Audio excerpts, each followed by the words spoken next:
Selamat pagi anak-anak. Hari ini kita akan melanjutkan pembelajaran kita.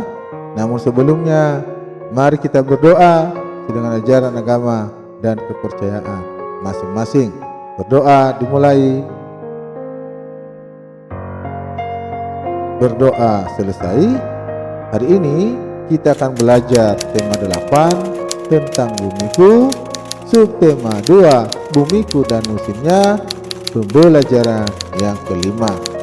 Yang pertama kita pelajari adalah muatan IPA tentang gerakan bulan dan peristiwa gerhana bulan. Selain bumi yang bergerak, bulan sebagai satelit bumi juga mengalami pergerakan. Bulan bergerak dengan rotasi dan revolusi. Rotasi bulan adalah gerakan bulan berputar pada porosnya, sedangkan revolusi bulan adalah gerakan bulan mengelilingi bumi.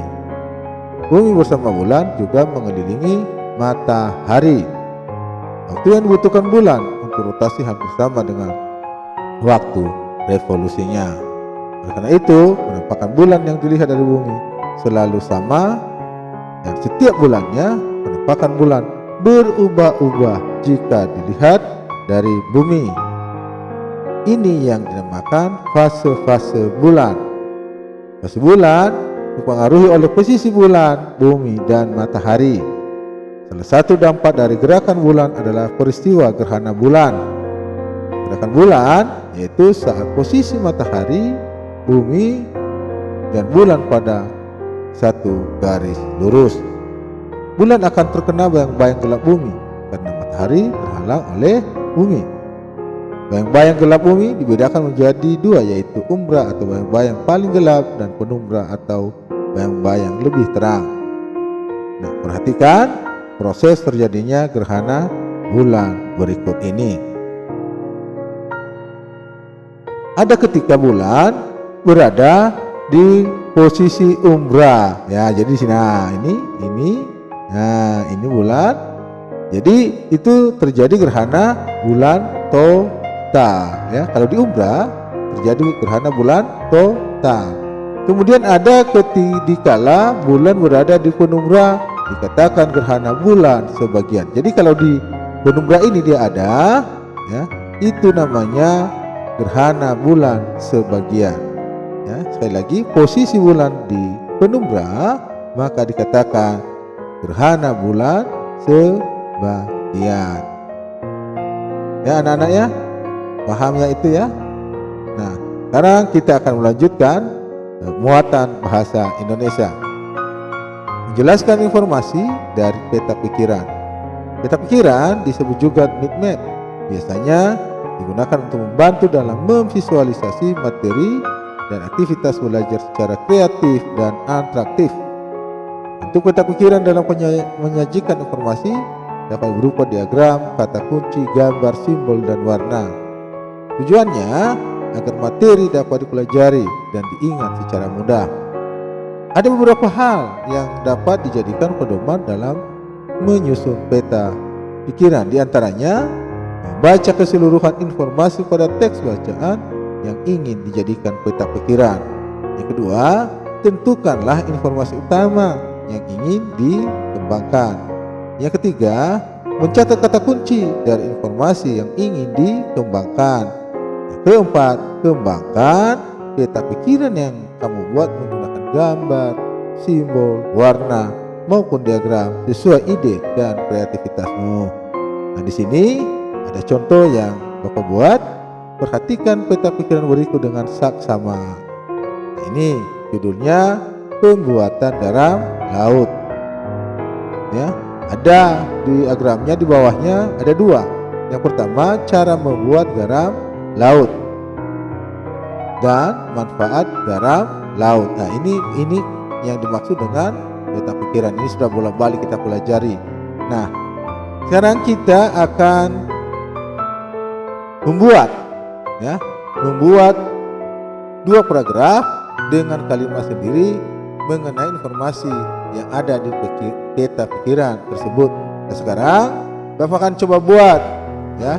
Bapak akan coba buat diagram paragrafnya atau informasi yang ada pada peta pikiran yang telah ada ini. Ini saya buat.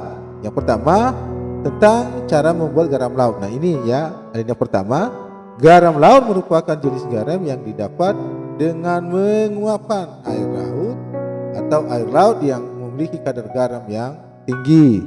Air laut atau danau ini kemudian dialirkan ke sejenis kolam penampungan, kemudian dikeringkan dengan mengandalkan sinar matahari sehingga prosesnya bisa memakan waktu berhari-hari. Nah itu cara membuat garam laut. Nah ini manfaat garam laut. Ada beberapa manfaat garam laut bagi tubuh adalah membantu sistem pencernaan. Garam dipercaya dapat membantu sistem pencernaan karena garam bisa merangsang enzim pencernaan klorida dan protein yang membantu pencernaan. Garam juga bermanfaat sebagai detoksifikasi tubuh. Air garam dapat dimanfaatkan untuk mengeluarkan racun dalam tubuh. Nah itu anak-anaknya yang Bapak buat, dan kamu bisa buat dengan kata-katamu sendiri, kalimatmu sendiri, dengan membaca atau mencari informasi-informasi dari buku-buku atau media-media yang lain. Karena kita masuk ke muatan SBDP, memperdagangkan tari kreasi daerah.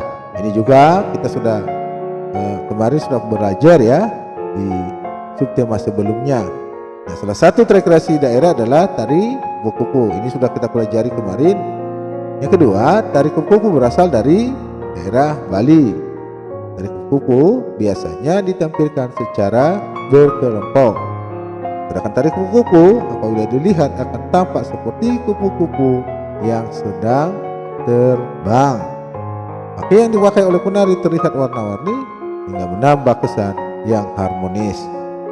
Gerakan tari kupu-kupu lebih didominasi dengan gerakan tangan dan kaki. Tari kupu-kupu biasanya diiringi dengan alat musik gamelan dan dari Bali. Irama alunannya juga diiringi oleh penyanyi atau sinden sehingga musik tersebut lebih hidup. Nah, jadi tari kupu-kupu ini ada berasal dari Bali. Ya, di sini Bapak akan perlihatkan ya gambar dari tari kupu-kupu.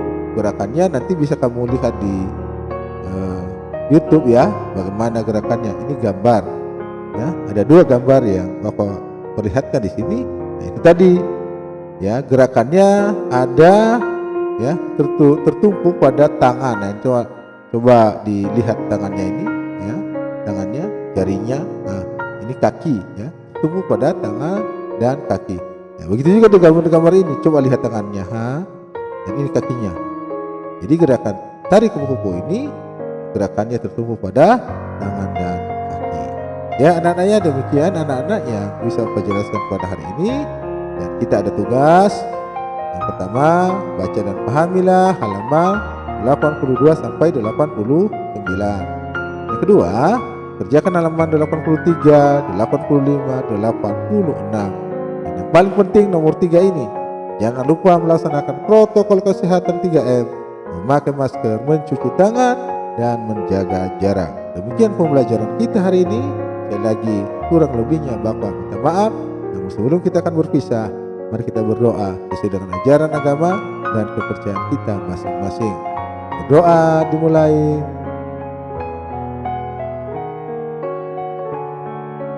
Berdoa selesai, tetap semangat dan pantang menyerah. Sampai ketemu pada pembelajaran berikutnya.